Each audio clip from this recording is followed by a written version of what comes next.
ಓಂ ಸದಾಶಿವಸಮಾರಂಭಾಂ ಶಂಕರಾಚಾರ್ಯಮಧ್ಯಮಾಂ ಅಸ್ಮದಾಚಾರ್ಯಪರ್ಯಂತಾಂ ವಂದೇ ಗುರುಪರಂಪರಾಂ ಶ್ರುತಿಸ್ಮೃತಿಪುರಾಣಾನಾಂ ಆಲಯಂ ಕರುಣಾಲಯಂ ನಮಾಮಿ ಭಗವತ್ಪಾದಶಂಕರಂ ಲೋಕಶಂಕರಂ ಶಂಕರಂ ಶಂಕರಾಚಾರ್ಯಂ ಕೇಶವಂ ಬಾದರಾಯಣಂ ಸೂತ್ರಭಾಷ್ಯಕೃತೌ ವಂದೇ ಭಗವಂತೌ ಪುನಃ ಪುನಃ ಈಶ್ವರೋ ಗುರುರಾತ್ಮೇತಿ ಮೂರ್ತಿಭೇದ ವಿಭಾಗಿನೇ ವ್ಯೋಮವದ್ವ್ಯಾಪ್ತದೇಹಾಯ ದಕ್ಷಿಣಾಮೂರ್ತಯೇ ನಮಃ ದಕ್ಷಿಣಾಮೂರ್ತಯೇ ನಮಃ.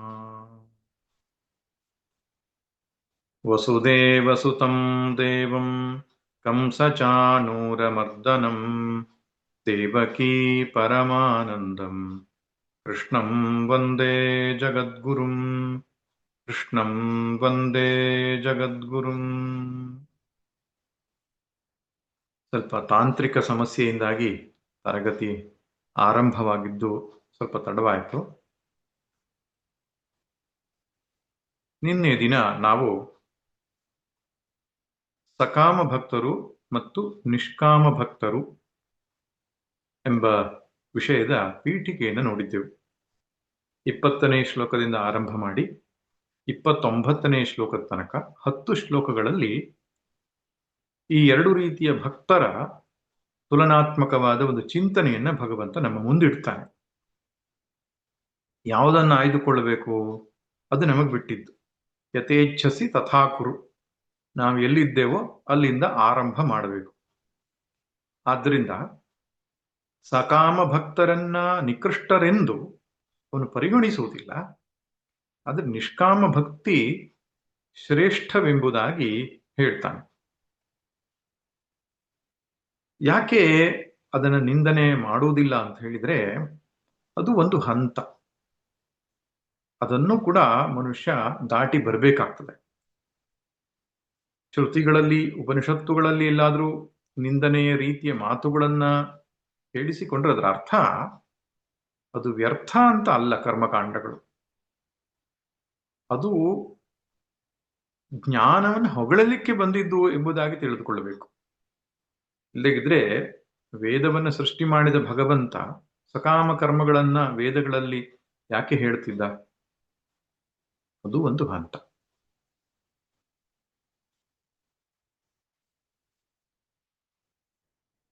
ಸಕಾಮ ಭಕ್ತರು ಎಂಬ ಶಬ್ದಕ್ಕೆ ಅರ್ಥ ಕಾಮನೆಯನ್ನು ಇಟ್ಟುಕೊಂಡು ದೇವತೆಗಳನ್ನೋ ಅಥವಾ ಭಗವಂತನನ್ನೋ ಆರಾಧಿಸುವವರು. ನಿಷ್ಕಾಮ ಭಕ್ತರು ಅಂದ್ರೆ ಮೋಕ್ಷವೆಂಬ ಕಾಮನೆ, ಅದೇ ನಿಷ್ಕಾಮನೆ. ಚಿತ್ತಶುದ್ಧಿ, ಭಗವತ್ ಪ್ರೀತಿ, ತನ್ಮೂಲಕ ಜ್ಞಾನ ಪ್ರಾಪ್ತಿ, ಈ ಉದ್ದೇಶವನ್ನು ಇಟ್ಟುಕೊಂಡು ಭಗವದಾರಾಧನೆಯನ್ನು ಮಾಡುವವರು ಅಥವಾ ಯಜ್ಞ ಯಾಗಾದಿಗಳನ್ನು ಮಾಡುವವರು ಅಥವಾ ತಮ್ಮ ಲೌಕಿಕ ಕರ್ಮಗಳನ್ನೆಲ್ಲವನ್ನು ಮಾಡುವವರು. ಅದರಲ್ಲಿ ಉದ್ದೇಶ ಅನ್ನೋದು ಸ್ಪಷ್ಟವಾಗಿರಬೇಕು. ಹಾಗಾದ್ರೆ ಮೋಕ್ಷ ಕಾಮನೆಯೂ ಒಂದು ಕಾಮನೆಯೇ ಅಲ್ವೇ? ಚಿತ್ತಶುದ್ಧಿಯೂ ಒಂದು ಬಯಕೆಯೇ ಅಲ್ವೇ? ಜ್ಞಾನ ಸಿದ್ಧ್ಯರ್ಥಂ, ವೈರಾಗ್ಯ ಸಿದ್ಧ್ಯರ್ಥಂ ಅಂತ ನೀವು ಕೇಳ್ಕೊಂಡ್ರೆ ಅದು ಒಂದು ಬಯಕೆ ಆಯ್ತಲ್ಲ ಅಂತ. ನೋಡಿ, ಇಲ್ಲಿ ಬಯಕೆ ಎಂಬ ಶಬ್ದ ಸ್ವಾರ್ಥದಿಂದ ಪ್ರೇರಿತವಾದದ್ದನ್ನ ಇಲ್ಲಿ ಬಯಕೆ ಅಂತ ಕರೆದಿದೆ. ಲೌಕಿಕ ಅಥವಾ ಪಾರಲೌಕಿಕ ವಿಷಯ ಭೋಗಗಳಿಂದ ನಾನು ಸುಖವಾಗಿರ್ತೇನೆ ಎಂಬ ಅಜ್ಞಾನದ ದೃಷ್ಟಿ ಇಟ್ಟುಕೊಂಡು ಬಯಕೆಗಳನ್ನ ನಾವು ಸಂಕಲ್ಪಿಸುವುದು, ಅದು ಸಕಾಮ ಅಂತ ಹೇಳುತ್ತೆ. ಆದ್ರೆ ಜ್ಞಾನ ಭಕ್ತಿ ವೈರಾಗ್ಯ ಮುಂತಾದವುಗಳು ಅಥವಾ ಮೋಕ್ಷ ಮುಂತಾದವುಗಳು ಅದು ಸ್ವಾರ್ಥ ಪುಷ್ಟಿಗೊಳಿಸುವಂಥದ್ದಲ್ಲ. ನಮ್ಮ ಇಂಡಿವಿಜುವಾಲಿಟಿ ಅಥವಾ ಅಜ್ಞಾನವನ್ನು ಪುಷ್ಟಿಗೊಳಿಸುವಂಥದ್ದಲ್ಲ. ಅದರಿಂದ ಬಿಡುಗಡೆ ಆಗತಕ್ಕಂಥದ್ದು. ಆದ್ದರಿಂದ ನಿಷ್ಕಾಮ ಅಂತ ಪರಿಗಣಿಸಲ್ಪಡ್ತದೆ. ಈಗ ಸಮಾಜದ ಸೇವೆ ಮಾಡಬೇಕು ಅಂತ ಒಬ್ಬನಿಗೆ ಬಯಕೆ ಇದೆ, ಅದು ಬಯಕೆ. ಆದರೆ ತಾನು ಹಣವನ್ನೋ ಹೆಸರನ್ನೋ ಮಾಡಬೇಕು ಅಂತಕ್ಕಂತಹ ಬಯಕೆಗಿಂತ ಇದು ಭಿನ್ನವಾದ ಬಯಕೆ. ಏನು ಬಯಕೆ? ಅಲ್ಲಿ ಸ್ವಾರ್ಥ ಇಲ್ಲ. ಹಾಗೆಯೇ ಜ್ಞಾನಭಕ್ತಿ ವೈರಾಗ್ಯ ಮೋಕ್ಷಾದಿಗಳ ವಿಷಯದಲ್ಲಿ ಮಾಡತಕ್ಕಂತಹ ಬಯಕೆ ಸ್ವಾರ್ಥದಿಂದ ಒಡಗೂಡಿಲ್ಲ, ಆದ್ದರಿಂದ ಅದು ನಿಷ್ಕಾಮ.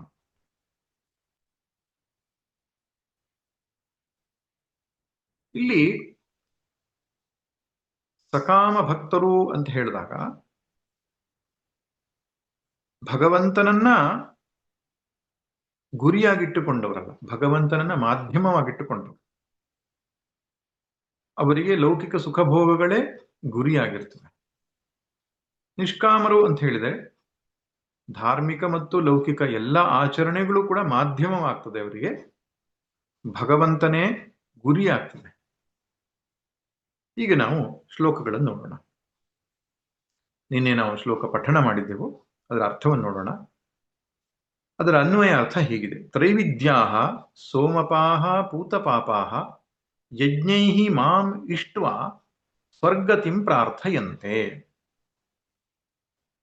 ಇಲ್ಲಿ ಸ್ವರ್ಗಲೋಕ ಪ್ರಾಪ್ತಿ ಎಂಬ ಕಾಮನೆಯನ್ನು ಹೇಳಿದೆ, ಅದಕ್ಕೆ ಸಾಧನವಾದ ಯಜ್ಞವನ್ನು ಹೇಳಿದೆ. ಇದನ್ನು ನಾವು ಎಲ್ಲಾ ಕಡೆಗೆ ಅಪ್ಲೈ ಮಾಡಬೇಕು. ಒಬ್ಬನು ಲೌಕಿಕ ಬಯಕೆಯನ್ನ ಹೊಂದಿದವನು ಲೌಕಿಕ ಕರ್ಮವನ್ನು ಮಾಡ್ತಾನೆ, ಅದು ಮಾಧ್ಯಮ. ಅವನಿಗೆ ಬಯಕೆ ಈಡೇರುವುದು ಅವನಿಗೆ ಗುರಿ. ಈ ಎಲ್ಲಾ ಬಯಕೆಗಳಲ್ಲಿ ಉತ್ಕೃಷ್ಟವಾದದ್ದು ಸ್ವರ್ಗ ಪ್ರಾಪ್ತಿ ಎಂಬುದಾಗಿ ಶಾಸ್ತ್ರಗಳಲ್ಲಿ ಹೇಳಿರೋದ್ರಿಂದ ಅದನ್ನು ದೃಷ್ಟಾಂತವಾಗಿ ತೆಗೆದುಕೊಂಡಿದೆ. ಈ ಸ್ವರ್ಗವನ್ನ ಬಯಸುವವರು ಸ್ವರ್ಗತಿಂ ಪ್ರಾರ್ಥಯಂತೆ. ಸ್ವರ್ಗತಿ ಅಂತ ಹೇಳಿದ್ರೆ ಸ್ವರ್ಗ ಅಂತ ಅರ್ಥ. ಸ್ವರ್ಗಮನಂ, ಸ್ವರ್ಗಕ್ಕೆ ಹೋಗುವುದು ಅಂತ. ಸ್ವಹ ಎಂಬ ಶಬ್ದಕ್ಕೆ ಸ್ವರ್ಗ ಅಂತ, ಗತಿ ಎಂದು ಪ್ರಾಪ್ತಿ, ಸ್ವರ್ಗ ಪ್ರಾಪ್ತಿ ಅಂತ ಅರ್ಥ. ಸ್ವರ್ಗತಿಂ ಪ್ರಾರ್ಥಯಂತೆ ಅಂದ್ರೆ ಬೇಡಿಕೊಳ್ತಾರೆ, ಸ್ವರ್ಗ ಪ್ರಾಪ್ತಿಯನ್ನು ಬೇಡಿಕೊಳ್ತಾರೆ. ಯಾರು? ತ್ರೈವಿದ್ಯಾ ಸೋಮಪಾಹ ಪೂತಪಾಪಾಹ, ಮೂರು ವಿಶೇಷಣವನ್ನು ಕೊಟ್ಟಿದ್ದಾನೆ. ತ್ರೈವಿದ್ಯರು ಅಂತ ಕರೀತಾನೆ. ತ್ರೈ ಅಂತ ಹೇಳಿದ್ರೆ ಋಗ್ ಯಜು ಸಾಮ, ಈ ಮೂರು ವೇದಗಳಿಗೆ ಸೇರಿಸಿ ತ್ರಯಿ ಎಂಬ ಶಬ್ದ ಇದೆ. ವೇದತ್ರಯಿ ಎಂಬುದಾಗಿ ಕರೀತಾರೆ. ಅದನ್ನು ಯಾರು ತಿಳಿದಿರ್ತಾರೋ ಅವರಿಗೆ ತ್ರೈವಿದ್ಯಾಹ. ಶಂಕರರು ಹೇಳ್ತಾರೆ ಋಗ್ ಯಜುಸ್ಸಾಮ ವಿದಃ. ವೇದ ವಿದಃ ಅಂತ ಕೂಡ ಕರೀಬಹುದು. ವೇದದಲ್ಲಿ ಉಪನಿಷತ್ತು ಬರ್ತದಲ್ಲ ಅಂತ ಹೇಳಿದ್ರೆ, ಪ್ರಧಾನವಾಗಿ ವೇದದಲ್ಲಿ ಕರ್ಮಕಾಂಡ ಉಪಾಸನಾ ಕಾಂಡ ತಿಳಿಸಲ್ಪಟ್ಟಿದೆ. ಉಪನಿಷತ್ತಿನ ಭಾಗ ಅಲ್ಪವೇ. ಆದ್ರಿಂದ 2ನೇ ಅಧ್ಯಾಯದಲ್ಲೂ ಕೂಡ ಅವನು ಕರ್ಮಯೋಗದ ಶ್ರೇಷ್ಠತೆಯನ್ನ ಹೇಳುವಾಗ ವೇದವಾದರತಃ ಪಾರ್ಥ ನಾಣ್ಯದಸ್ತೀತಿ ವಾದಿನ ತ್ರೈಗುಣ್ಯ ವಿಷಯ ವೇದಾಹ, ಈ ಶಬ್ದಗಳೆಲ್ಲ ಕರ್ಮಕಾಂಡಕ್ಕೆ ಹೇಳಿರೋದು. ಆದ್ರಿಂದ ಇಲ್ಲಿಯೂ ಕೂಡ 3 ವೇದಗಳನ್ನ ತಿಳಿದವರು ಅಂದಾಗ ಕರ್ಮಕಾಂಡದ ಭಾಗವನ್ನು ತಿಳಿದವರು ಅಂತ ಅರ್ಥ. ಕರ್ಮಕಾಂಡಿಗಳು, ಕರ್ಮಠರು ಅಂತ ಅರ್ಥ. ವೇದದ ಕರ್ಮಕಾಂಡದ ಭಾಗವನ್ನ ನಾವು ಪರಿಶೀಲಿಸಿದಾಗ ಗೊತ್ತಾಗ್ತದೆ, ಸ್ವರ್ಗ ಪ್ರಾಪ್ತಿ ಎಂಬುದು ಹೆಚ್ಚಿನ ಲಾಭವಾಗಿ ಅದು ಹೇಳುತ್ತೆ.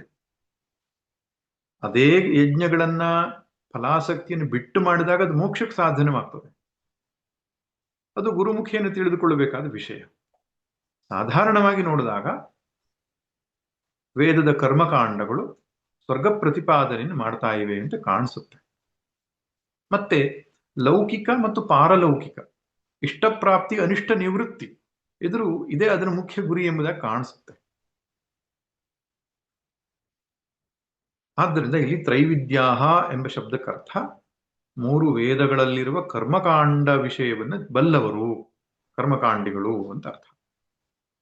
ಅಲ್ಲ, ನೀವು 3 ವೇದ ಅಂತ ಹೇಳಿದ್ರಿ, 4ನೇದೊಂದು ವೇದ ಇದೆಯಲ್ಲ, ಅಥರ್ವಣ ವೇದ ಹೇಳಲಿಲ್ಲ ಯಾಕೆ ಅಂತ ನೋಡಿ. 3 ವೇದ ಅಂತ ಹೇಳಲಿಕ್ಕೆ ಕಾರಣ ಇಷ್ಟೇ, ವೇದ ಇರುವುದು ಒಂದೇ ಮಂತ್ರರಾಶಿ. ಅದನ್ನ ಯಜ್ಞದ ದೃಷ್ಟಿಯಿಂದ 4 ವಿಭಾಗವನ್ನು ಮಾಡಿದ್ದಾನೆ. ಯಜ್ಞವನ್ನ ಸಂಪಾದಿಸುವುದಕ್ಕೆ 4 ಋತ್ವಿಜರು ಬೇಕಾಗ್ತದೆ. ಋಗ್ವೇದವನ್ನ ಬಲ್ಲವನು ಹೋತ ಅಂತ ಹೇಳ್ತಾನೆ, ಹೋತೃ ಅಥವಾ ಹೋತ. ಯಜುರ್ವೇದದ ಆಚಾರ್ಯನಿಗೆ ಅಧ್ವರ್ಯು ಅಂತ ಹೇಳ್ತಾರೆ.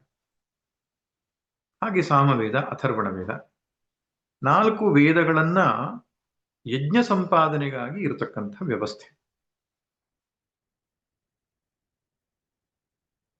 ಇನ್ನು ಈ 4 ವೇದಗಳನ್ನು ಉಚ್ಚರಿಸುವ ಕ್ರಮ 3 ಬಗೆಯಾದದ್ದು.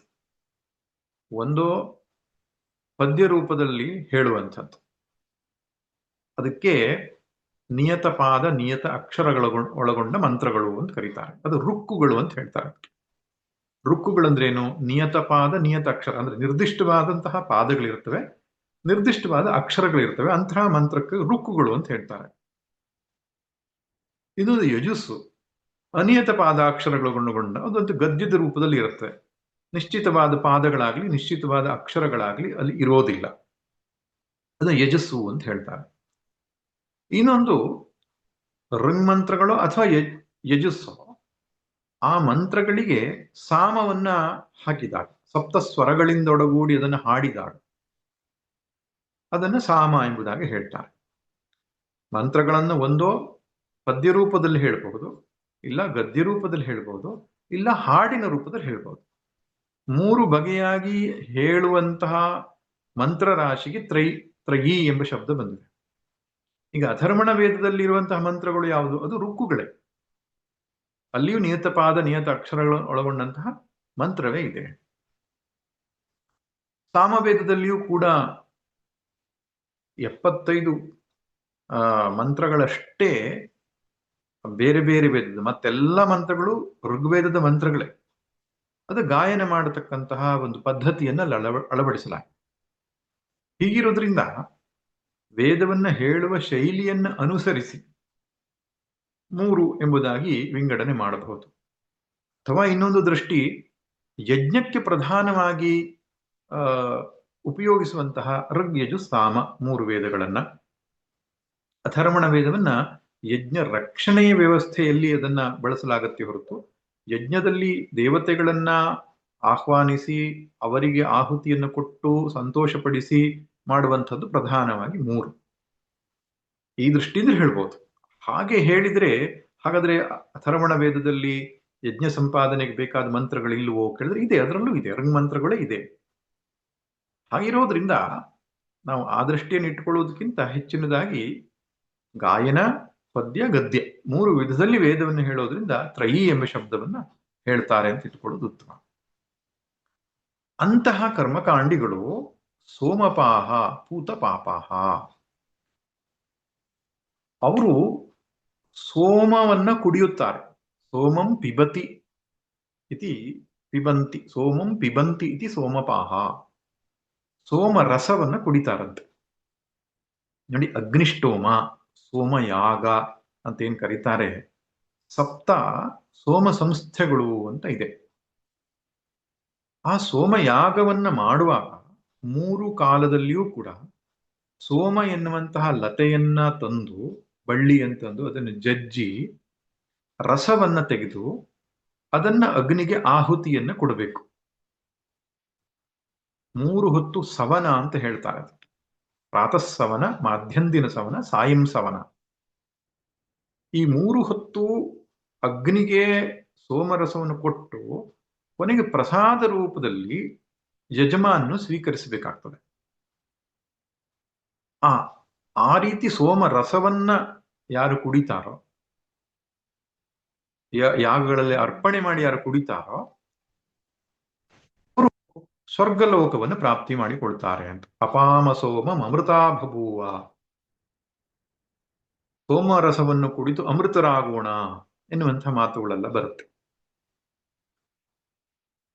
ಆ ಸೋಮರಸ ಲತೆಯ ಬಗ್ಗೆ ಒಂದು ವಿಶೇಷತೆ ಏನಪ್ಪಾ ಅಂದ್ರೆ, ಶುಕ್ಲ ಪಕ್ಷದಲ್ಲಿ ಹೇಗೆ ಒಂದೊಂದು ದಿನ ಹೆಚ್ಚಾಗ್ತಾ ಹೋಗುತ್ತೋ ಹಾಗೆ ಪ್ರತಿಪದೇ ದಿನ 1 ಎಲೆ, ದ್ವಿತೀಯ ದಿನ 2ನೇ ಎಲೆ, ತೃತೀಯ ದಿನ 3ನೇ ಎಲೆ, ಚತುರ್ಥಿ 4ನೇ ಎಲೆ, ಹೀಗೆ ಹುಣ್ಣಿಮೆ ದಿನ ಪೂರ್ಣ ಲತೆ ಎಲೆಗಳಿಂದ ಒಡಗೂಡುತ್ತಂತೆ. ಹಾಗೆ ಅಮಾವಾಸ್ಯೆ ಹುಣ್ಣಿಮೆ ನಂತರ ಬರತಕ್ಕಂತಹ ಏನಿದೆ, ಪ್ರತಿಪದೆಯಿಂದ ಆರಂಭ ಮಾಡಿ ಕೃಷ್ಣ ಪಕ್ಷದ ಒಂದೊಂದೇ ಎಲೆ ಉದುರುತ್ತಾ ಬರುತ್ತೆ. ಅಮಾವಾಸ್ಯೆಗೆ ಎಲೆಗಳೇ ಇಲ್ವಾಗುತ್ತಂತೆ. ಅದೊಂದು ವಿಶೇಷತೆಯನ್ನ ಆಯುರ್ವೇದ ಮುಂತಾದ ಗ್ರಂಥಗಳಲ್ಲಿ ಬರೆದಿದ್ದಾರೆ. ಅದು ವಿಶೇಷವಾದಂತಹ ಒಂದು ಲತೆ. ಇವತ್ತು ಸೋಮಯಾಗ ಮಾಡುವುದಾದ್ರೆ ಆ ಸೋಮ ಲತೆ ಅನ್ನೋದು ಸಿಗಲ್ಲ. ಅದ್ರ ಬದಲು ಪೂತಿಕಾ ಅಂತಕ್ಕಂತಹ ಒಂದು ಲತೆಯನ್ನ ಬಳಸಿಕೊಂಡು ಸೋಮಯಾಗವನ್ನು ಮಾಡ್ತಾರಂತೆ. ಬಟ್ ಹಿಂದೆ ಅದು ಸಿಗ್ತಾ ಇತ್ತು. ಅದನ್ನ ದೇವತೆಗಳಿಗೆ ಅತ್ಯಂತ ಪ್ರಿಯವಾದಂತಹ ರಸವಾಗ್ತಿತ್ತು, ಸೋಮರಸ ಅಂತ. ಅದು ಮದವನ್ನ ಏರಿಸ್ತಕ್ಕಂತಹ ಒಂದು ವಸ್ತು ಅಲ್ಲ. ಇಂದು ಸೋಮ ಎನ್ನುವ ಶಬ್ದವನ್ನು ಅಪಾರ್ಥವಾಗಿ ಬಳಸಲಾಗ್ತದೆ.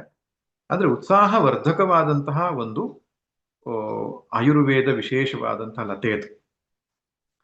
ಅದನ್ನ ಕುಡಿದ್ರೆ ಶಾರೀರಿಕವಾಗಿ ಮನಸ್ಸಿನಲ್ಲಿ ಎರಡೂ ರೀತಿಯ ಉತ್ಸಾಹ ಅನ್ನುವಂಥದ್ದು ಉಂಟಾಗುತ್ತಿತ್ತಂತೆ. ಆ ರೀತಿ ಸೋಮಯಾಗವನ್ನ ಯಾರು ಮಾಡಿದಾರೋ ಅವರಿಗೆ ಸೋಮಪಾಹ ಅಂತ ಕರೀತಾರೆ. ಊತಪಾಪಾಹ, ಆ ಸೋಮಯಾಗದ ಪ್ರಕ್ರಿಯೆಯನ್ನ ಆಚರಿಸುವಾಗ ಏನು ವಿಧಿವಿಧಾನಗಳನ್ನು ಹೇಳಿದ್ದಾರೋ ಅದನ್ನೆಲ್ಲ ಮಾಡುವಾಗ ಅವರು ಪಾಪಕ್ಷಯರಾಗ್ತಾರೆ ಅಂತ. ಅವರ ಪಾಪ ಅನ್ನೋದು ಹೊರಟೋಗುತ್ತೆ, ಪುಣ್ಯಾತ್ಮರಾಗ್ತಾರೆ. ಆ ಪುಣ್ಯ ಎನ್ನುವ ಪಣ್ಯ ಅಂದ್ರೆ ಧನ, ಪುಣ್ಯ ಎನ್ನುವ ಧನವನ್ನು ಇಟ್ಟುಕೊಂಡು ಅವರು ಸ್ವರ್ಗತಿಂ ಪ್ರಾರ್ಥೆಯಂತೆ, ಸ್ವರ್ಗವನ್ನು ಬೇಡ್ಕೊಳ್ತಾರೆ. ಅದನ್ನು ಹೇಗೆ? ಯಜ್ಞೈಹಿ ಮಾಂ ಇಷ್ಟ್ವಾ, ಯಜ್ಞಗಳಿಂದ ನನ್ನನ್ನು ಇಷ್ಟ್ವಾ ಅಂದ್ರೆ ಪೂಜಿಸಿ, ಪೂಜಯಿತ್ವ ಅಥವಾ ಹವನವನ್ನು ಮಾಡಿ. ಇಷ್ಟ್ವಾ ಅಂದ್ರೆ ಪೂಜಿಸಿ ಅಂತ ಅರ್ಥನೇ, ಯಜಧಾತುವಿಗೆ ಪೂಜೆ ಅಂತಾನೆ ಅರ್ಥ. ಯಜ್ಞಗಳಿಂದ ನನ್ನನ್ನು ಪೂಜಿಸಿ ಅಂತ ಹೇಳ್ತಾನೆ. ಇಲ್ಲಿ ಗಮನಿಸಬೇಕಾದ ಅಂಶ, ಯಜ್ಞಗಳಲ್ಲಿ ಆಹುತಿ ಕೊಡೋದು ಯಾರಿಗೆ? 33 ಕೋಟಿ ದೇವತೆಗಳಿಗೆ. 33 ಕೋಟಿ ಅಂದ್ರೆ 33 ಪ್ರಕಾರದ ದೇವತೆಗಳಿಗೆ. ಅಷ್ಟವಸುಗಳು, ಏಕಾದಶ ರುದ್ರರು, 12 ಆದಿತ್ಯರು, ಇಂದ್ರ ಪ್ರಜಾಪತಿ ಎಂಬುದಾಗಿ ಕೂಡ ಹೇಳ್ತಾರೆ. ಒಟ್ಟು 33 ಪ್ರಧಾನ ದೇವತೆಗಳಾಯ್ತು. ಹವಿಸ್ಸನ್ನ ಉಣ್ಣುವ ದೇವತೆಗಳು ಅವರಿಗೆ ಆಹುತಿಯನ್ನ ಕೊಡುವಂಥದ್ದು ಕಾಣುತ್ತದೆ. ಇಂದ್ರಾಯ ಸ್ವಾಹ ಅಂತ ಹೇಳೋದು ಕಾಣಿಸುತ್ತೆ ಹೊರತು ಅಲ್ಲಿ ಸೃಷ್ಟಿ ಸ್ಥಿತಿಲಯಕರ್ತನಾದ ಪರಮಾತ್ಮನನ್ನ ಕುರಿತು ಏನು ಹೇಳಿಲ್ವಲ್ಲ ಅಂತ ಕೇಳಿದ್ರೆ, ಆ ಎಲ್ಲ ದೇವತೆಗಳ ಅಂತರ್ಯಾಮಿ ಆಗಿರತಕ್ಕಂಥವನು ಭಗವಂತನೇ. ಆದ್ರಿಂದ ಮಾಂ ಅಂತ ಹೇಳ್ತಾನೆ. ಇಲ್ಲಿ ಮಾಂ ಎಂಬ ಶಬ್ದಕ್ಕರ್ಥ ಈಶ್ವರಂ. ಯಾವ ಈಶ್ವರನು? 9ನೇ ಅಧ್ಯಾಯದಲ್ಲಿ 4ನೇ ಶ್ಲೋಕದಿಂದ 7 ಶ್ಲೋಕಗಳ ನಿರಂತರವಾಗಿ ಏನು ಹೇಳಿದ್ನೋ, ಮಯಾ ತತಮಿದಂ ಸರ್ವಂ ಜಗದವ್ಯಕ್ತ ಮೂರ್ತಿನ, ಅಥವಾ 7ನೇ ಅಧ್ಯಾಯದಲ್ಲಿ ಪರಾ ಮತ್ತು ಅಪರಾ ಪ್ರಕೃತ್ಯಾತ್ಮಕನಾದ ಈಶ್ವರನ ಕುರಿತಾಗಿ ಏನು ಹೇಳಿದ್ನೋ ಅವನನ್ನೇ ಇಲ್ಲಿ ಮಾಂ ಅಂತ ಕರೀತಾನೆ. ಮಾಂ ಅಂದ್ರೆ ಕೃಷ್ಣ ಅಲ್ಲ, ಈಶ್ವರ ಅಂತ ಅರ್ಥ. ಕೃಷ್ಣನು ಈಶ್ವರನೇ, ಅವನ ಅವತಾರ ದೃಷ್ಟಿಯಿಂದ ಅಲ್ಲ ಅಂತ ಹೇಳ್ತಾ ಇರೋದು. ಯಜ್ಞೈಹಿ ಮಾಂ ಇಷ್ಟ್ವಾ, ಯಜ್ಞಗಳಿಂದ ಈಶ್ವರನಾದ ನನ್ನನ್ನ ಪೂಜಿಸಿ ಸ್ವರ್ಗವನ್ನು ಪ್ರಾರ್ಥಿಸಿಕೊಳ್ತಾರೆ. ತೇ ಪುಣ್ಯಂ ಸುರೇಂದ್ರಲೋಕಂ ಆಸಾದ್ಯ ದಿವಿ ದಿವ್ಯಾನ್ ದೇವಭೋಗಾನ್ ಅಶ್ನಂತಿ. ಆ ರೀತಿ ಅತಿಶಯವಾದ ಪುಣ್ಯವನ್ನು ಸಂಪಾದನೆ ಮಾಡಿದವರು ಸುರೇಂದ್ರ ಲೋಕವನ್ನ, ಪುಣ್ಯವಾದ ಸುರೇಂದ್ರ ಲೋಕ ಅಂತ ಅಂದ್ರೆ ಪುಣ್ಯ ಫಲದಿಂದ ಸಿಗುವಂಥದ್ದು ಅದು. ಆದ್ರಿಂದ ಪುಣ್ಯಲೋಕ ಅದು. ಸುರೇಂದ್ರ ಲೋಕ ಅಂದ್ರೇನು? ಸುರರಿಗೆ ಇಂದ್ರ, ದೇವೇಂದ್ರ, ಅವನ ಲೋಕ. ಅದನ್ನ ಆಸಾಧ್ಯ ಪಡೆದುಕೊಂಡು, ದಿವಿ ಅಂದ್ರೆ ದಿವಿ ಭವಾನ್ ದಿವ್ಯಾನ್ ಅಪ್ರಾಕೃತಾನ್ ದೇವಭೋಗಾನ್, ಆ ಸ್ವರ್ಗಲೋಕದಲ್ಲಿ ದಿವ್ಯವಾದಂತಹ ದೇವಭೋಗಗಳನ್ನು ಉಣ್ತಾರೆ. ಅಪ್ರಾಕೃತವಾದಂತಹ ದೇವಭೋಗಗಳು ಇರ್ತದಂತೆ. ಅಪ್ರಾಕೃತ ಅಂತ ಹೇಳಿದ್ರೇನು? ಈ ಮನುಷ್ಯ ಲೋಕದಲ್ಲಿ ಇರುವ ಹಾಗೆ ಅಲ್ಲ, ವಿಶೇಷವಾದಂತಹ ಭೋಗದ ವ್ಯವಸ್ಥೆಯಲ್ಲಿ ಇರ್ತದೆ. ಆದ್ದರಿಂದ ವಿಶೇಷವಾದಂತಹ ಅರಮನೆಗಳು, ವಿಶೇಷವಾದಂತಹ ಆಳುಕಾಳುಗಳು, ವಿಶೇಷವಾದಂತಹ ಭೋಗದ ವ್ಯವಸ್ಥೆಗಳು ಮುಂತಾದವುಗಳು ಅಲ್ಲಿ ಅವನು ಅನುಭವಿಸ್ತಾನೆ. ಕೆಲವರಿಗೆ ಒಂದು ಪ್ರಶ್ನೆ ಇರ್ತದೆ, ಇದೆಲ್ಲ ಬರೀ ಕಾಲ್ಪನಿಕವ ಅಥವಾ ವಾಸ್ತವವ ಅಂತ. ಶ್ರುತಿ ಸ್ಮೃತಿಗಳಲ್ಲಿ ಏನು ಬಂದಿದೆಯೋ ಅದನ್ನ ಪ್ರಮಾಣ ಎಂಬುದಾಗಿ ಭಾವಿಸುವವರು ನಾವು. ವೈದಿಕ ಸನಾತನ ಸಂಪ್ರದಾಯದವರಿಗೆ ಶ್ರುತಿ ಸ್ಮೃತಿಗಳೇ ಪ್ರಮಾಣ. ಅಂದ್ರೆ ಏನೋ ಅಪೂರ್ವವಾದ ಜ್ಞಾನವನ್ನು ನಮಗೆ ತಿಳಿಸ್ಕೊಡುತ್ತೆ. ನಮ್ಮ ಇಂದ್ರಿಯಗಳಿಂದ ತಿಳಿಲಿಕ್ಕೆ ಆಗದೇ ಇರುವ ಒಂದು ಹೊಸ ಜ್ಞಾನವನ್ನು ತಿಳಿಸ್ಕೊಡುತ್ತೆ ಅಂತ ಭಾವಿಸುವರು. ಅದರಿಂದ ಯಾವತ್ತೂ ಅದನ್ನು ಸಂಶಯಿಸಬಾರದು. ಹಾಗಾದ್ರೆ ಅರ್ಥ ಮಾಡಿಕೊಳ್ಳೋದು ಹೇಗೆ ಅದನ್ನ ಅಂದ್ರೆ, ಅದು ಸೂಕ್ಷ್ಮ ಲೋಕಗಳು ಅಂತ. ಈ ಟೈಮ್ ಅಂಡ್ ಸ್ಪೇಸ್ ಡೈಮೆನ್ಷನ್ಗಿಂತ ಹೊರತಾಗಿರ್ತಕ್ಕಂಥ ಬೇರೆ ಟೈಮ್ ಅಂಡ್ ಸ್ಪೇಸ್ ಡೈಮೆನ್ಷನ್ ನಲ್ಲಿ ಇರ್ತಕ್ಕಂಥ ಲೋಕಗಳು. ಅದಕ್ಕೆ ದೃಷ್ಟಾಂತ ಕೊಡುವುದಾದ್ರೆ, ನಾವು ಕನಸಿಗೆ ಹೋಗ್ತೇವೆ. ಕನಸಲ್ಲಿ ಈ ಟೈಮ್ ಅಂಡ್ ಸ್ಪೇಸ್ ಇರೋದಿಲ್ಲ, ಬೇರೆ ಯಾವುದೋ ಟೈಮ್ ಅಂಡ್ ಸ್ಪೇಸ್ ಇರುತ್ತೆ. ಅಲ್ಲಿ ಸುಖ ದುಃಖಗಳನ್ನು ನಾವು ಅನುಭವಿಸ್ತೇವಲ್ಲ, ಹಾಗೆಯೇ ಜೀವವು ಬೇರೆ ದೇಶ ಕಾಲದ ಒಂದು ಆಯಾಮಕ್ಕೆ ಹೋಗಿ ಅಲ್ಲಿ ಸುಖವನ್ನ ಅನುಭವಿಸುವಂತಹ ಒಂದು ವ್ಯವಸ್ಥೆ ಅದೊಂದು ಇದೆ.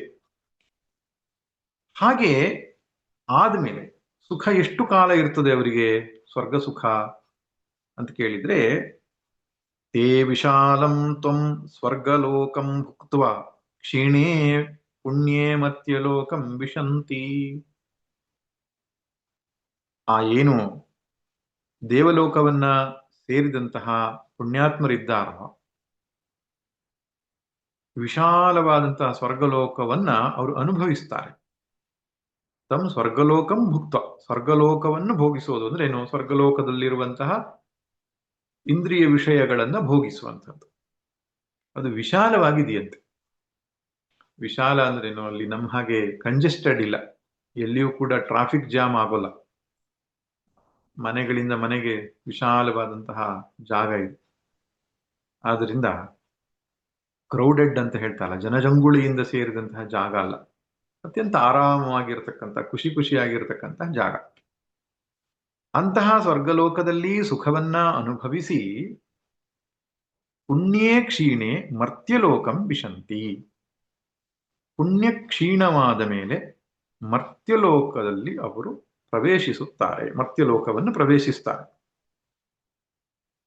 ಉಪನಿಷತ್ತಿನ ಪ್ರಕಾರ ಮರ್ತ್ಯಲೋಕಕ್ಕಿಂತಲೂ ಕೆಳಗೆ ಹೋಗ್ಬಹುದು ಅಂತ. ನಾಕಸ್ಯ ಪೃಷ್ಠೇತೆ ಸುಕೃತೇನು ಭೂತ್ವ ಇಮಂ ಲೋಕಂ ಹೀನತರಂ ವಾ ವಿಶಂತಿ. ಮುಂಡಕೋಪನಿಷತ್ ಹೇಳುತ್ತೆ, ನಾಕಸ್ಯ ಪೃಷ್ಠೆ, ಆ ಸ್ವರ್ಗದ ಬೆನ್ನಿನಿಂದ ಅವರು ಕೆಳಗೆ ಜಾರಿ ಬಿದ್ದು ಇಮಂ ಲೋಕಂ ಹೀನತರಂ ವಾ ವಿಶಂತಿ, ಈ ಲೋಕವನ್ನೋ ಅಥವಾ ಕೆಳಗಿನ ಲೋಕವನ್ನು ಅನುಭವಿಸ್ತಾರೆ ಅಂತ.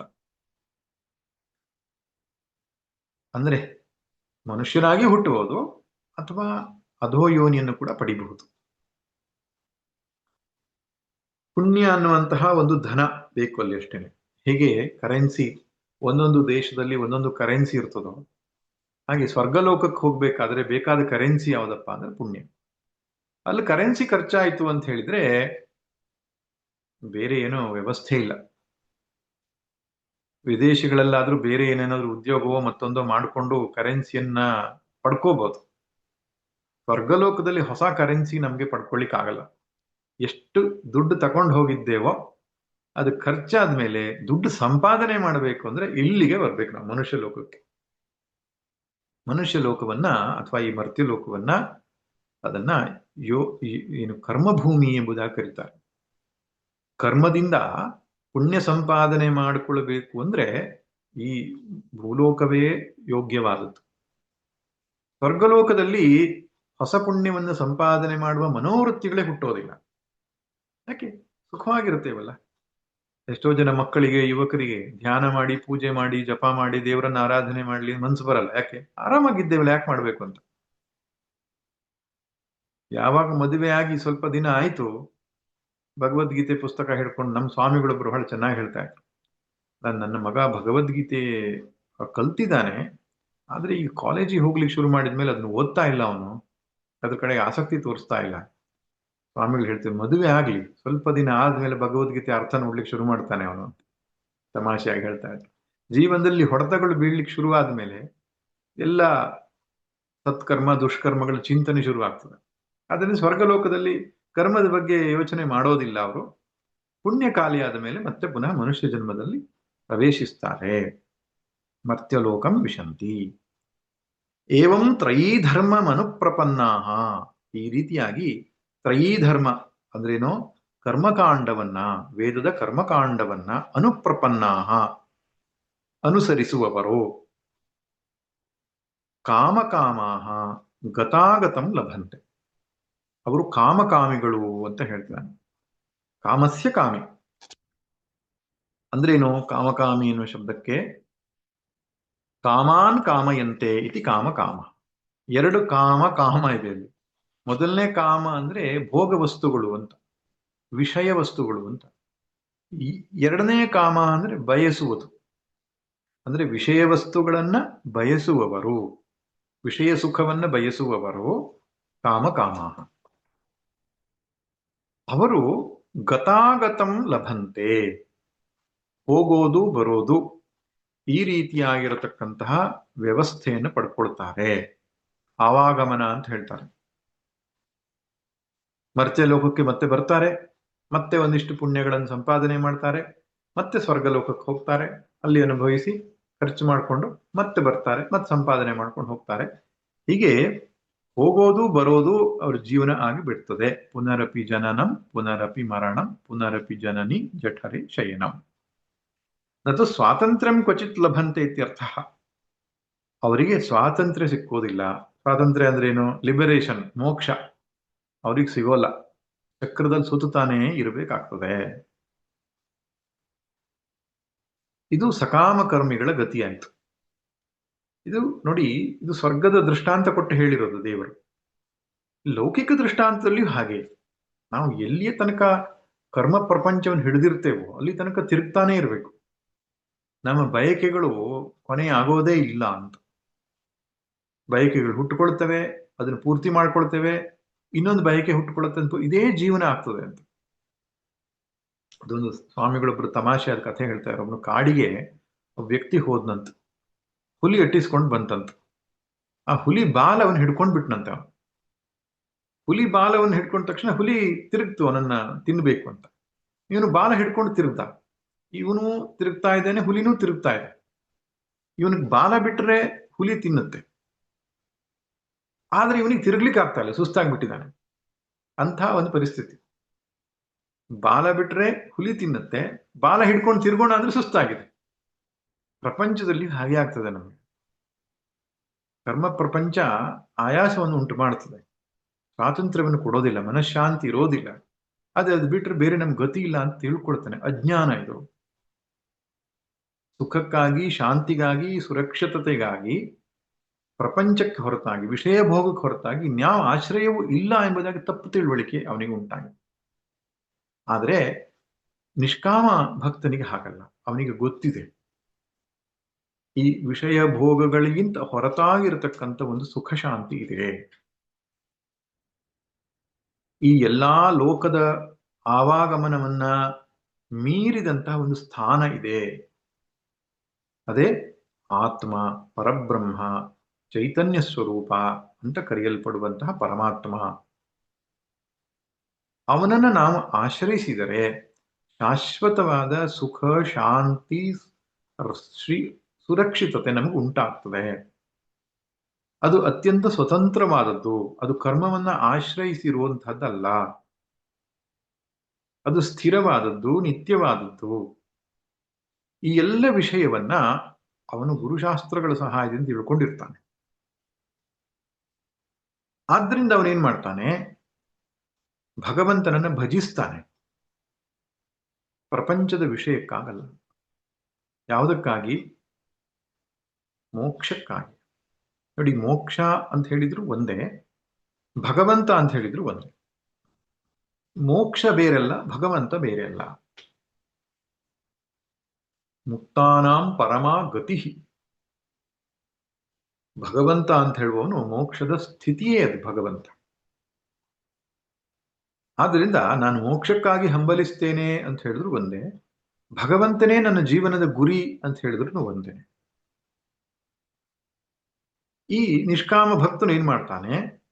ತನ್ನೆಲ್ಲ ಪ್ರಯತ್ನವನ್ನ, ತನ್ನೆಲ್ಲ ಯೋಚನೆಗಳನ್ನ, ತನ್ನೆಲ್ಲ ಕ್ರಿಯೆಗಳನ್ನ ಭಗವತ್ ಪ್ರಾಪ್ತಿಗಾಗಿ ಮೀಸಲಿಡ್ತಾನೆ. ಅವರ ಬಗ್ಗೆ ವಿವರಣೆಯನ್ನ ಭಗವಂತ ಮುಂದೆ ಹೇಳ್ತಾನೆ. ಯೇ ಪುನರ್ ನಿಷ್ಕಾಮಾಹ ಸಮ್ಯಕ್ ದರ್ಶಿನಃ, ನಿಷ್ಕಾಮರಾದಂತಹ ಸಮ್ಯಕ್ ದರ್ಶಿಗಳ ವಿವರಣೆಯನ್ನು ಕೊಡ್ತಾನೆ. ಅನನ್ಯಾಶ್ಚಿಂತಯಂತೋ ಮಾಂ ಯೇ ಜನಾಃ ಪರ್ಯುಪಾಸತೆ ತೇಷಾಂ ನಿತ್ಯಾಭಿಯುಕ್ತಾನಾಂ ಯೋಗಕ್ಷೇಮಂ ವಹಾಮ್ಯಹಂ. ತುಂಬಾ ಪ್ರಸಿದ್ಧವಾದ ಶ್ಲೋಕ. ಸಾಮಾನ್ಯವಾಗಿ ಪೂಜೆಯಲ್ಲಿಯೂ ಕೂಡ ಅದನ್ನು ಬಳಸೋದುಂಟು. ಇನ್ನೊಂದು ಪ್ರಸಿದ್ಧಿ ಏನಪ್ಪಾ ಅಂತ ಹೇಳಿದ್ರೆ ಯೋಗಕ್ಷೇಮಂ ವಹಾಮ್ಯಹಂ ಅಂತ ಹೇಳಿ ನಮ್ಮ ಇನ್ಶೂರೆನ್ಸ್ ಕಂಪನಿಯವರೊಬ್ರು ತೆಗೆದುಕೊಂಡಿದ್ದಾರೆ ಅದನ್ನ ಅವ್ರ ಲೋಗೋ ಆಗಿ. ಬಹಳ ಪ್ರಸಿದ್ಧ ಶ್ಲೋಕ. ಅಂದ್ರೆ ಭಗವಂತನ ಭರವಸೆ ಇದರಲ್ಲಿದೆ. ಕೆಲವೊಂದು ಶ್ಲೋಕಗಳಲ್ಲಿ ಭಗವಂತ ಭರವಸೆಯನ್ನು ಕೊಟ್ಬಿಟ್ಟಿದ್ದಾನೆ, ಧೈರ್ಯವನ್ನು ಕೊಟ್ಬಿಟ್ಟಿದ್ದಾನೆ.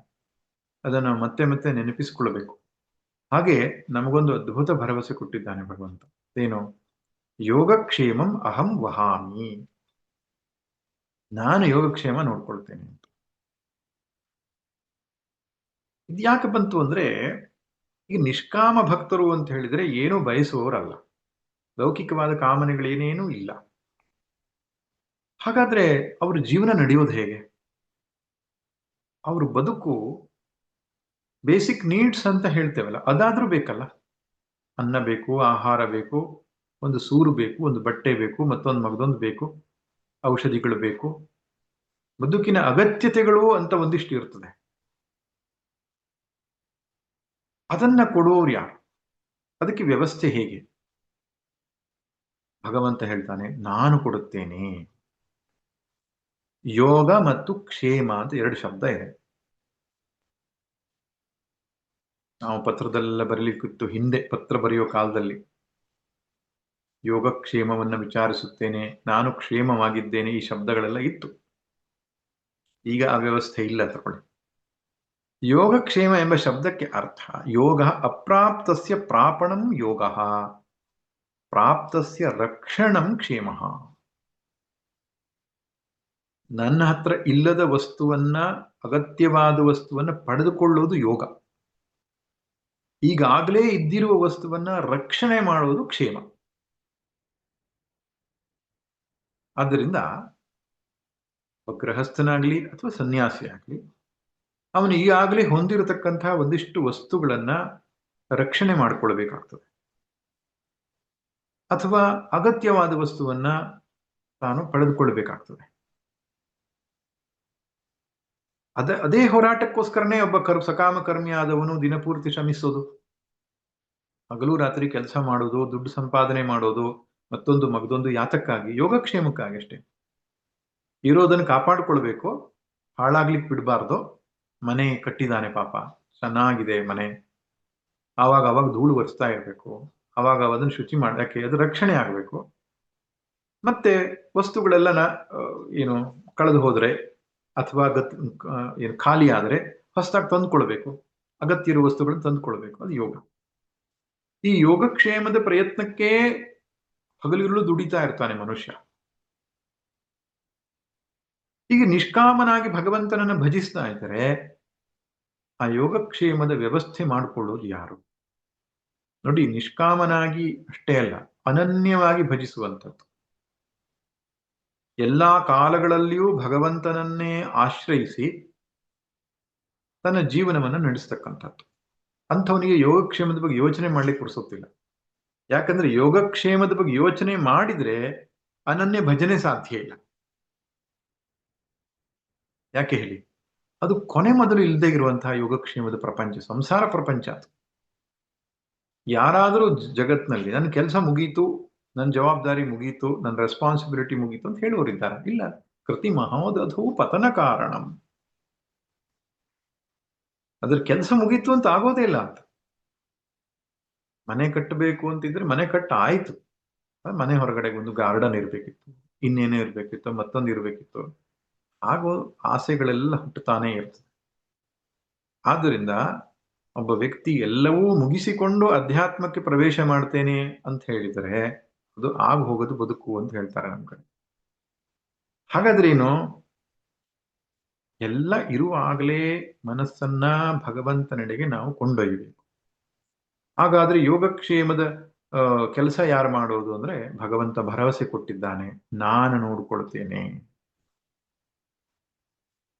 ಸರಿ, ಹಾಗಿದ್ರೆ ನಾನು ಹಾಗಾದ್ರೆ ಇನ್ನು ಮುಂದೆ ಯೋಚನೆ ಬಿಟ್ಟು ಬಿಡ್ತೇನೆ.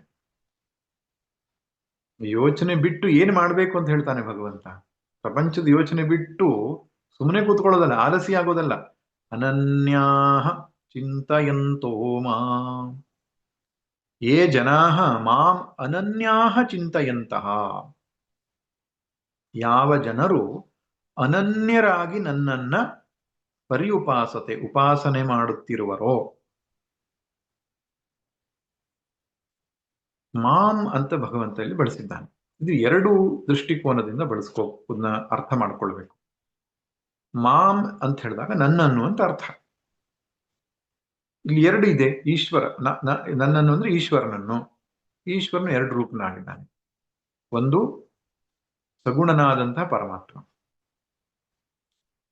ಅವನನ್ನ ವಿರಾಟ್, ಹಿರಣ್ಯಗರ್ಭ, ಈಶ್ವರ ಈ ಶಬ್ದಗಳಿಂದ ಕರೆದಿದೆ.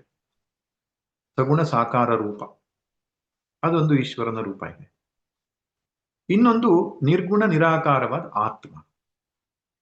ಈ ಎರಡೂ ದೃಷ್ಟಿಕೋನದಿಂದ ಮಾಂ ಎಂಬ ಶಬ್ದವನ್ನ ನಾವು ಈ ಅರ್ಥ ಮಾಡಿಕೊಳ್ಳಬೇಕು. ಮೊದಲು ಸಗುಣ ಸಾಕಾರನಾದ ಆ ಪರಮಾತ್ಮನನ್ನ ಅನನ್ಯವಾಗಿ ಭಜಿಸುವುದು. ಇಲ್ಲಿ ಅನನ್ಯ ಎಂಬ ಶಬ್ದಕ್ಕೆ ಅರ್ಥ ಏನಾಗ್ತದೆ ಅಂದ್ರೆ ಅನ್ಯಾಶ್ರಯವನ್ನ ಬಿಟ್ಟು ಭಜಿಸೋದು ಅಂತ. ಅವನನ್ನೇ ಸುಖ, ಶಾಂತಿ, ಸುರಕ್ಷತೆಗೆ ಆಶ್ರಯ ಎಂಬುದಾಗಿ ಭಜಿಸೋದು ಅನನ್ಯತೆಯಲ್ಲಿ. ಅದು ಹೇಗೆ? ಕರ್ಮಯೋಗ ಮತ್ತು ಉಪಾಸನಾ ಯೋಗದ ಮೂಲಕವಾಗಿ. ಒಬ್ಬ ಕರ್ಮಯೋಗಿ ಆದವನು ತನ್ನ ಇಷ್ಟ ದೇವವಾದ ಕೃಷ್ಣನೋ, ರಾಮನೋ, ದುರ್ಗೆಯೋ, ಶಿವನೋ, ಆ ಸಗುಣ ಸಾಕಾರ ಪರಮಾತ್ಮನಿಗಾಗಿ ನಾನೆಲ್ಲ ಕರ್ಮವನ್ನ ಮಾಡ್ತೇನೆ. ಧಾರ್ಮಿಕ, ಲೌಕಿಕ ಎಲ್ಲವೂ ಕೂಡ ಅವನನ್ನು ಉದ್ದೇಶಿಸಿ ಮಾಡಬೇಕು. ಇನ್ನು ಉಪಾಸನೆ ಮಾಡುವಾಗಲೂ ಅಷ್ಟೇನೆ ನಿಷ್ಕಾಮನಾಗಿ ತನ್ನ ಈ ಇಷ್ಟ ದೇವತೆಯ ಉಪಾಸನೆಯನ್ನ ನಾವು ಮಾಡಬೇಕು. ಇಲ್ಲಿ ಅದು ಅನನ್ಯ ಭಕ್ತಿ, ಏಕಭಕ್ತಿ, ನಿಷ್ಕಾಮ ಭಕ್ತಿ, ಅಹೇತುಕಿ ಭಕ್ತಿ, ಹೀಗೆ ಬೇರೆ ಬೇರೆ ಹೆಸರುಗಳಿಂದ ಕರೆಯಲ್ಪಡುತ್ತೆ. ಅಥವಾ ಪರಾಭಕ್ತಿ, ಯಾವ ಬಯಕೆ ಇಲ್ಲದೆ, ಲೌಕಿಕ ಕಾಮನೆಗಳಿಲ್ಲದೆ ನನ್ನ ಇಷ್ಟ ದೇವತೆಗಾಗಿ ಕರ್ಮ ಮಾಡೋದು, ಇಷ್ಟ ದೇವತೆಯನ್ನ ಧ್ಯಾನಿಸೋದು. ಇದು ಒಂದು ಅರ್ಥ. ಇನ್ನೊಂದು ಅರ್ಥ ಏನಪ್ಪಾ ಅಂದ್ರೆ ನಿರ್ಗುಣ ನಿರಾಕಾರನಾದಂತಹ ಪರಮಾತ್ಮನ ಪರಸ್ವರೂಪ ಏನಿದೆ ಅದನ್ನು ತಾನೆಂದು ಧ್ಯಾನಿಸುವುದು. ನಿಧಿಧ್ಯಾಸನ ಬರುತ್ತೆ. ಶಂಕರ ಭಗವತ್ಪಾದರು ಭಾಷ್ಯ ಬರೆಯುವಾಗ ಈ ನಿಧಿಧ್ಯಾಸನವನ್ನೇ ಇಲ್ಲಿ ಅನನ್ಯ ಚಿಂತನೆ ಎಂಬುದಾಗಿ ಕರೆದಿದ್ದಾರೆ. ಹೇಗೆ ಬರೀತಾರೆ ನೋಡಿ. ಅನನ್ಯಾಹ ಅಂದ್ರೆ ಅಪೃಥಗ್ಭೂತಾಹ ಪರಂ ದೇವಂ ನಾರಾಯಣಂ ಮಾಂ ಆತ್ಮತ್ವೇನ ಗತಾಹ. ನ ಅನ್ಯತೆ, ಬೇರೆ ಅಲ್ಲದ್ದು ಅಂತ ಅರ್ಥ. ಯಾವುದನ್ನು ಬೇರೆ ಅಲ್ಲದ್ದು ಅಂತ ತಿಳ್ಕೊಳ್ಳೋದು?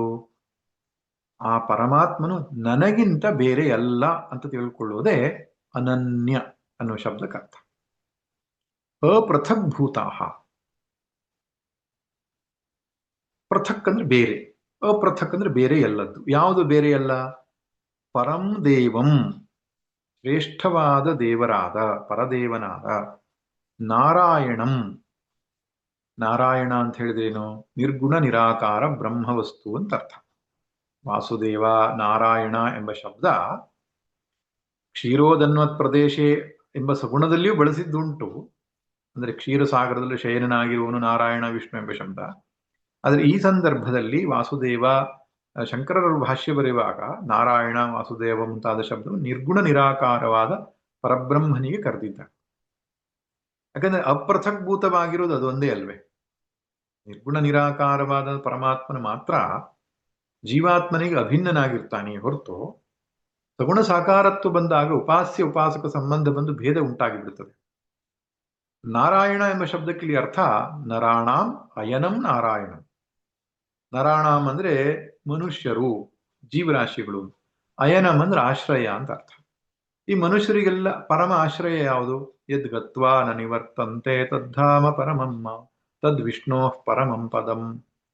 ಆದ್ದರಿಂದ ನಾರಾಯಣ ಅಂದ್ರೆ ವಿಷ್ಣುವಿನ ಪರಮ ಪದವಾದ ಆತ್ಮವಸ್ತು ಆದ ನನ್ನನ್ನ ಆತ್ಮತ್ವೇನ ಗತಾಹ, ಆ ನಾರಾಯಣನೇ ತಾನು ಎಂಬುದಾಗಿ ಸಂತಹ ಚಿಂತೆಯಂತಹ, ಚಿಂತನೆ ಮಾಡುವವರು ಅಂದರೆ ನಿಧಿಧ್ಯಾಸನ ಮಾಡುವವರು ಅಂತ ಅರ್ಥ. ಅವರು ಅನನ್ಯಾಹ. ಅಲ್ಲಿ ಒಂದು ಶಬ್ದ ಜನಾಹ ಅಂತ ಬರ್ತದಲ್ಲ, ಎಲ್ಲರನ್ನೂ ತೆಗೆದುಕೊಳ್ಳಲ್ಲ. ಶಂಕರ ಭಗವತ್ಪಾದರು ಹೇಳ್ತಾರೆ ಸನ್ಯಾಸಿನಃ ಅಂತ ಹೇಳ್ತಾರೆ. ಅಂದ್ರೆ ಎಲ್ಲರನ್ನೂ ಯಾಕೆ ತೆಗೆದುಕೊಂಡಿಲ್ಲ ಅಂತ ಹೇಳಿದ್ರೆ ಸನ್ಯಾಸದಲ್ಲಿ ಇದು ಸಾಧ್ಯ ಇದೆ, ಇದು ಸುಲಭ ಇದೆ ಅಂತ. ಅದಕ್ಕೋಸ್ಕರನೇ ಸನ್ಯಾಸ ಇರೋದು ಅಂತನೂ ಅರ್ಥ ಆಗ್ತದೆ. ಸನ್ಯಾಸ ಸನ್ಯಾಸ ಧರ್ಮದ ಮುಖ್ಯ ಉದ್ದೇಶವು ಅನನ್ಯನಾಗಿ ಭಗವದ್ ಭಜನೆ ಮಾಡೋದು, ಭಗವಂತನ ಧ್ಯಾನ ಮಾಡೋದು, ಜೀವಬ್ರಹ್ಮ ಐಕ್ಯತ್ವದ ಅನುಸಂಧಾನ ಮಾಡ್ತಕ್ಕಂಥದ್ದು, ಅಥವಾ ವೇದಾಂತ ಶ್ರವಣ ಮನನ ನಿಧಿಧ್ಯಾಸನ ಮಾಡ್ತಕ್ಕಂಥದ್ದು. ಅಂತಹ ಸನ್ಯಾಸಿಗಳು. ಪರ್ಯುಪಾಸತೆ, ಪರಿ ಅಂದ್ರೆ ಸಮಂತ, ಎಲ್ಲಾ ದೃಷ್ಟಿಯಿಂದಲೂ ಎಲ್ಲಾ ಕಡೆಯಿಂದಲೂ, ಉಪಾಸತೆ ಅಂದ್ರೆ ಧ್ಯಾನ ಮಾಡುತ್ತಾರೆ, ನಿಧಿಧ್ಯಾಸನಂ ಕರೋತಿ ಅಂತ ಅರ್ಥ. ಸರಿ, ಇದು ಸನ್ಯಾಸಿಗಳ ದೃಷ್ಟಿಯಲ್ಲಿ ಶಂಕರಾಚಾರ್ಯರು ಇಟ್ಟುಕೊಂಡು ಹೇಳ್ತಾರೆ. ಇನ್ನು ಸಗುಣ ಸಾಕಾರದ ವಿಷಯಕ್ಕೆ ಬಂದಾಗ ಸನ್ಯಾಸಿನೆಂಬ ಶಬ್ದವನ್ನು ಹೇಗೆ ನಾವು ಅರ್ಥ ಮಾಡ್ಕೊಳ್ಬೇಕು ಅಂದ್ರೆ, ಗೃಹಸ್ಥಾಶ್ರಮದಲ್ಲಿ ಇದ್ದರೂ ಕೂಡ ಆ ಅನನ್ಯ ಭಕ್ತಿಯ ಸ್ಥಿತಿಗೆ ಬಂದಾಗ ಸನ್ಯಾಸಿಯ ಮನಸ್ಥಿತಿಯನ್ನು ಹೊಂದಿರಬೇಕು. ಗೃಹಸ್ಥ ಧರ್ಮದಲ್ಲಿದ್ದರೂ ತ್ಯಾಗಪೂರ್ವಕವಾಗಿಯೇ ಭಗವದ್ ಭಜನೆಯನ್ನು ಮಾಡಬೇಕು. ಅದಕ್ಕೆ ಪೋರ್ಟ್ ಎಂಬುದಾಗಿ ಒಂದ್ಸಲ ಹೇಳಿದ್ದೆ ನಾನು. ಪೂಜ್ಯ ಸ್ವಾಮಿ ಪರಮಾರ್ಥಾನಂದರ ಶಬ್ದ ಅದು, ಪೋರ್ಟ್ ಎಂಬುದಾಗಿ. ಪಿ ಅಂತ ಹೇಳಿದ್ರೆ ಏನು, ತನ್ನಲ್ಲಿರತಕ್ಕಂಥ ಪೊಸೆಷನ್ಸ್, ನಾವು ಹೊಂದಿರತಕ್ಕಂಥ ವಸ್ತುಗಳು. ಓ ಅಂದ್ರೆ ಅಬ್ಲಿಗೇಟರಿ ಡ್ಯೂಟೀಸ್, ಆರ್ ಅಂದ್ರೆ ರಿಲೇಷನ್ಸ್, ಟಿ ಅಂದ್ರೆ ಟ್ರಾನ್ಸಾಕ್ಷನ್ಸ್. ಇದಿಷ್ಟು ಕಡಿಮೆ ಆಗಬೇಕು ಅಂತ, ವ್ಯವಹಾರ ಕಡಿಮೆ ಆಗಬೇಕು, ಸಂಬಂಧಗಳು ಕಡಿಮೆ ಆಗಬೇಕು, ಕರ್ತವ್ಯಗಳು ಹಚ್ಚಿಕೊಂಡಿರೋದು ಕಡಿಮೆ ಆಗಬೇಕು, ಹೊಂದಿರುವ ವಸ್ತುಗಳು ಸಂಗ್ರಹ ಕಡಿಮೆ ಆಗಬೇಕು.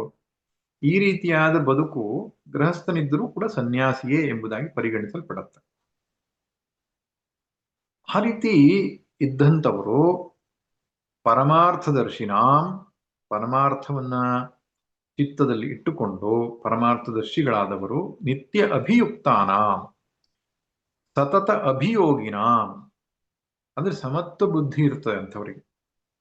ಇಲ್ಲಿ ನಿತ್ಯಾಭಿಯುಕ್ತಾನಾಂ ಅಂದ್ರೆ ಯಾವಾಗಲೂ ಚಿತ್ತ ಸಮಾಧಾನವನ್ನು ಇಟ್ಟುಕೊಂಡಿರುವವರು ಅಂತ ಅರ್ಥ. ಯಾವಾಗ ನಮ್ಮ ಮನಸ್ಸಿನಲ್ಲಿ ಪರಮಾತ್ಮನ ಒಬ್ಬನನ್ನೇ ಅನುಸಂಧಾನ ಮಾಡ್ತಾ ಇರ್ತೇವೋ ಚಿತ್ತ ಸಮಾಧಾನವನ್ನು ಹೊಂದುತ್ತದೆ. ಚಿತ್ತ ವಿಕ್ಷೇಪವಾಗುವುದೇ ಪ್ರಪಂಚ ಬಂದಾಗ.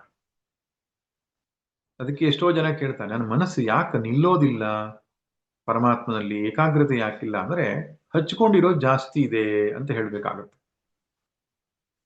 ಆದ್ದರಿಂದ ಆ ಸನ್ಯಾಸಿ ಮನೋಧರ್ಮವನ್ನು ಇಟ್ಟುಕೊಂಡು ಸದಾ ಭಗವಂತನನ್ನೇ ಶ್ರವಣ ಮನನ ನಿಧಿಧ್ಯಾಸನಗಳಿಂದ ಅನುಸಂಧಾನ ಮಾಡುವುದು, ಅಥವಾ ಸಗುಣ ಸಾಕಾರನಾದ ಈಶ್ವರನನ್ನ ಕರ್ಮಯೋಗ ಉಪಾಸನಾ ಯೋಗದಿಂದ ಅನುಸಂಧಾನ ಮಾಡುವುದು ಎಂಬ ಎರಡರ್ಥವನ್ನು ಇಟ್ಕೊಳ್ಳೋಣ. ಮಾಂ ಎಂಬ ಶಬ್ದಕ್ಕೆ ಈ ಎರಡರ್ಥವನ್ನು ಇಟ್ಕೊಳ್ಳೋಣ. ಯಾಕಂದ್ರೆ ಈ ಕರ್ಮಯೋಗ ಮತ್ತು ಉಪಾಸನಾ ಯೋಗದ ಮೂಲಕವಾಗಿ ನಿಷ್ಕಾಮವಾಗಿ ಭಗವಂತನನ್ನೇ ಭಜಿಸ್ತಿರ್ತಾರೆ. ವ್ಯತ್ಯಾಸ ಇಷ್ಟೇ, ಅವನು ಸಗುಣ ಸಾಕಾರನಾದ ಪರಮಾತ್ಮ ಒಂದು ಹೆಜ್ಜೆ ಮುಂದಕ್ಕೆ ಹೋಗಿ ನಿರ್ಗುಣ ನಿರಾಕಾರನಾದ ಆತ್ಮವನ್ನೇ ಪರಮಾತ್ಮ ಅಂತ ಅಂದುಕೊಳ್ಳುವಂತ, ಇಷ್ಟೇ ವ್ಯತ್ಯಾಸ. ಆದ್ದರಿಂದ ಸಗುಣ ಸಾಕಾರನಾದಂತಹ ಈಶ್ವರನನ್ನ ನಿಷ್ಕಾಮವಾಗಿ ಕರ್ಮಯೋಗ ಉಪಾಸನೆಗಳಿಂದ ಉಪಾಸಿಸುವರೋ, ಅಥವಾ ಪರಬ್ರಹ್ಮ ವಸ್ತುವನ್ನು ತಾನೇ ಎಂಬುದಾಗಿ ನಿಧಿಧ್ಯಾಸನವನ್ನು ಮಾಡ್ತಾರೋ, ಅವರ ಅಂತಃಕರಣ ಅನ್ನುವಂಥದ್ದು ಸಮಾಧಾನವಾಗಿರುತ್ತದೆ. ನಿತ್ಯಾಭಿಯುಕ್ತಾನ ಅಂತ ಕರಿತಿದ್ದಾನೆ. ಅಂಥವರಿಗೆ ನಾನು ಯೋಗಕ್ಷೇಮವನ್ನು ನೋಡ್ಕೊಳ್ತೇನೆ. ಎಷ್ಟು ಚಂದ ಇದೆ ನೋಡಿ. ಬೆಳಿಗ್ಗೆ ಒಂದು ಪೂಜೆ, ಸಂಧ್ಯೆ ಒಂದು ಪೂಜೆ ಮಾಡುವವರಿಗಲ್ಲ, ಯಾರು ಯೋಗಕ್ಷೇಮವನ್ನು ಬಿಟ್ಟು ಅನನ್ಯವಾಗಿ ಭಜಿಸ್ತಾರೋ ಅವನನ್ನ, ಅಂಥವರಿಗೆ. ಇದಕ್ಕೆ ತುಂಬಾ ದೃಷ್ಟಾಂತಗಳನ್ನು ಕೊಡ್ಬೋದು. ಮಹಾತ್ಮರ ಚರಿತ್ರೆಯನ್ನ ತೆಗೆದು ನೋಡಿದಾಗ ಎಷ್ಟೋ ಜನ ಸಂತರು ಮಹಾತ್ಮರು ಈ ರೀತಿಯಾಗಿ ಬದುಕಿದ್ದವರಿದ್ದಾರೆ. ಅನನ್ಯವಾಗಿ ಅವನನ್ನು ಭಜಿಸಿ ಉಳಿದೆಲ್ಲವೂ ಕೂಡ ಅವ್ರಿಗೆ ಏನು ಬೇಕೋ ಬೇಡವೋ ಎಲ್ಲವೂ ತನ್ನಿಂದ ತಾನೇ ನೆರವೇರ್ತಾ ಇರ್ತದೆ. ಸ್ವಾಮಿ ವಿವೇಕಾನಂದರ ಚರಿತ್ರೆಯಲ್ಲಿ ಒಂದು ಘಟನೆ ಬರ್ತದೆ. ಅವರು ರಾಜಸ್ಥಾನದಲ್ಲಿ ಆ ಮರುಭೂಮಿಯ ಆ ಒಂದು ಜಾಗದಲ್ಲಿ ಸಂಚಾರ ಮಾಡ್ತಾ ಇದ್ದ ಸಂದರ್ಭ, ಯಾರೋ ಪುಣ್ಯಾತ್ಮರು ಒಂದು ಟಿಕೆಟ್ ತೆಗೆದು ಕೊಟ್ಟರು, ಟ್ರೈನಲ್ಲಿ ಕೂತ್ಕೊಂಡ್ರಂತೆ ಅವರು. ಅವರಿಗೆ ಹಸಿವು ಮತ್ತು ಬಾಯಾರಿಕೆ ಆಗ್ತಾ ಇತ್ತು, ದುಡ್ಡು ಇರ್ಲಿಲ್ಲ ಕೈಯಲ್ಲಿ, ಸ್ವಲ್ಪ ತ್ರಾಸ ಆಗ್ತಾ ಇತ್ತು ಅವರಿಗೆ. ಆವಾಗ ಪಕ್ಕದಲ್ಲಿರ್ತಕ್ಕಂಥ ಒಬ್ಬ ಶ್ರೀಮಂತ ಹೇಳಿದ್ನಂತೆ, ನೋಡ್ರಿ ನಿಮ್ಮಂತ ಯುವಕರು ದುಡಿದು ಕಷ್ಟಪಟ್ಟು ಸಂಪಾದನೆ ಮಾಡಿದ್ರೆ ಈ ಕಷ್ಟ ಬರ್ತಿರ್ಲಿಲ್ಲ ಅಂತ ವ್ಯಂಗ್ಯವಾಗಿ ಮಾತಾಡಿದಂತೆ. ಇವರು ತಲೆ ಕೆಡಿಸ್ಕೊಂಡಿಲ್ಲ. ಅಷ್ಟೊತ್ತಿಗೆ ಯಾವುದೋ ಒಂದು ಸ್ಟೇಷನ್ ಬಂತು. ಅಲ್ಲಿ ಸ್ವಲ್ಪ ಹೊರಗಡೆ ಹೋದ್ರು, ಅಂದ್ರೆ ಸ್ವಲ್ಪ ಕಾಲ ನಿಂತ್ಕೊಂಡು ಅದು ಮುಂದಕ್ಕೆ ಹೋಗೋದಿತ್ತು ಟ್ರೈನ್. ಅದಕ್ಕೆ ಇವರು ಇಳಿದು ಹೋದ್ರು, ಶ್ರೀಮಂತ ವ್ಯಕ್ತಿನೂ ಇಳಿದು ಹೋದ, ಪ್ಲಾಟ್ಫಾರ್ಮಿಗೆ ಹೋದ. ಅಲ್ಲಿ ಒಂದು ಬೆಂಚಿನ ಮೇಲೆ ಆ ಶ್ರೀಮಂತ ವ್ಯಕ್ತಿ ಕೂತ್ಕೊಂಡ. ಇವ್ರು ಹೋಗಿ ಪಕ್ಕದಲ್ಲಿರುವ ಒಂದು ಮರದ ಕೆಳಗೆ ಕೂತ್ಕೊಂಡ್ರಂತೆ. ಅಷ್ಟೊತ್ತಿಗೆ ಒಬ್ಬ ವ್ಯಕ್ತಿ ಓಡೋಡಿ ಬರ್ತಾನೆ ಇವ್ರ ಕಡೆಗೆ, ಸ್ವಾಮಿ ವಿವೇಕಾನಂದರ ಕಡೆಗೆ ಬರ್ತಾನೆ. ಸ್ವಾಮೀಜಿ ಸ್ವಾಮೀಜಿ ನಿಮ್ಮನ್ನೇ ನಾನು ಹುಡ್ಕೊಂಡು ಬರ್ತಾ ಇರೋದು, ನೋಡಿ ಇದರಲ್ಲಿ ಸಿಹಿ ತಿಂಡಿಗಳಿದೆ, ಇದರಲ್ಲಿ ಕುಡಿಲಿಕ್ಕೆ ನೀರಿದೆ, ನೀವು ಆಹಾರ ತಗೊಳ್ಬೇಕು. ಸ್ವಾಮೀಜಿ ಕೇಳ್ತಾರೆ, ನೀನ್ ಯಾರನ್ನೋ ತಪ್ಪು ವ್ಯಕ್ತಿನ ಹುಡ್ಕೊಂಡು ಬಂದಿರ್ಬೋದು, ನಾನೇ ಅವನು ಅಂತ ಹೆಂಗ್ ಗೊತ್ತು ನಿನಗೆ? ಅವಾಗ ಹೇಳ್ತೇನೆ, ನಾನು ಮಿಠಾಯಿ ವ್ಯಾಪಾರ ಮಾಡ್ತಕ್ಕಂಥ ಮಿಠಾಯಿ ಅಂಗಡಿಯವನು. ನಾನು ಇವತ್ತು ಮಧ್ಯಾಹ್ನ ಊಟ ಮಾಡಿ ಮಲಗಿದ್ದೆ, ನನಗೆ ಅಂದ್ರೆ ನಿದ್ರೆಯಲ್ಲಿ ನಾನು ರಾಮನ ಭಕ್ತ, ರಾಮ ಬಂದು ಹೇಳ್ತಾ ಇದ್ದಾನೆ ನಿಮ್ಮನ್ನು ತೋರಿಸಿ, ಇವನು ಹಸಿದಿದ್ದಾನೆ, ಇವನು ನನ್ನ ಭಕ್ತ, ನೀನು ಅತ್ಯಂತ ಶೀಘ್ರವಾಗಿ ಒಂದಿಷ್ಟು ಆಹಾರ ನೀರು ತೆಗೆದುಕೊಂಡೋಗಿ ಅವನಿಗೆ ಕೊಡಬೇಕು ಅಂತ ನನಗೆ ಒಂದು ಸಂದೇಶ ಬಂತು ಒಳಗಡೆಯಿಂದ. ಇಲ್ಲ, ಇದು ನನ್ನ ಭ್ರಮೆ ಇರ್ಬೋದು ಅಂತ ಹಾಗೆ ಮಲ್ಕೊಂಡೆ. ಕೊನೆಗೆ ನನಗೆ ಅತ್ಯಂತ ತೀವ್ರವಾದ ಪ್ರೇರಣೆ ಆಯ್ತು ನನಗೆ. ಅದಕ್ಕೆ ನಾನು ನಿಮ್ಮ ಹಾಗೇನೇ ಇರತಕ್ಕಂತಹ ವ್ಯಕ್ತಿಯನ್ನೇ ರಾಮ ತೋರಿಸಿದ್ದು ನನಗೆ, ಅದಕ್ಕೆ ತೆಗೆದುಕೊಂಡು ಬಂದೆ ಅಂತ ಹೇಳ್ತಾನೆ. ಅವಾಗ ಸ್ವಾಮಿ ವಿವೇಕಾನಂದರ ಕಣ್ಣಲ್ಲಿ ನೀರು ಬರುತ್ತೆ. ಅಂದ್ರೆ ಹೇಗೆ ಭಗವಂತ ವ್ಯವಸ್ಥೆ ಮಾಡ್ತಾನೆ, ಹಸಿದ ಹೊಟ್ಟೆಗೆ ಅನ್ನವನ್ನು ಕೊಡ್ತಾನೆ. ಅದನ್ನ ವೈಷ್ಣವ ಸಂಪ್ರದಾಯದಲ್ಲಿ ಬಹಳ ಚೆನ್ನಾಗಿರ್ತಾರೆ. ಮಾರ್ಜಾರ ಕಿಶೋರ ನ್ಯಾಯ, ಮರ್ಕಟ ಕಿಶೋರ ನ್ಯಾಯ ಅಂತ ಎರಡು ನ್ಯಾಯವನ್ನು ಹೇಳ್ತಾರೆ. ಶರಣಾಗತಿಯ ವಿಷಯಕ್ಕೆ ಬಂದಾಗ ಅವ್ರು ಎರಡು ಸಂಗತಿಯನ್ನು ಹೇಳ್ತಾರೆ. ಹೇಗೆ ಮಾರ್ಜಾರ ಅನ್ನುವಂಥದ್ದು ಬೆಕ್ಕು ತನ್ನ ತಾಯಿಯನ್ನೇ ಆಶ್ರಯಿಸಿ ಕಪಣತ್ವ ಅಂತ ಹೇಳ್ತಾರೆ, ಅದಕ್ಕೆ ಕಾರ್ಪಣ್ಯ ಭಾವ, ಸಂಪೂರ್ಣ ಶರಣಾಗತಿಯಾಗಿ ಬಿದ್ದುಕೊಂಡಿರ್ತದ.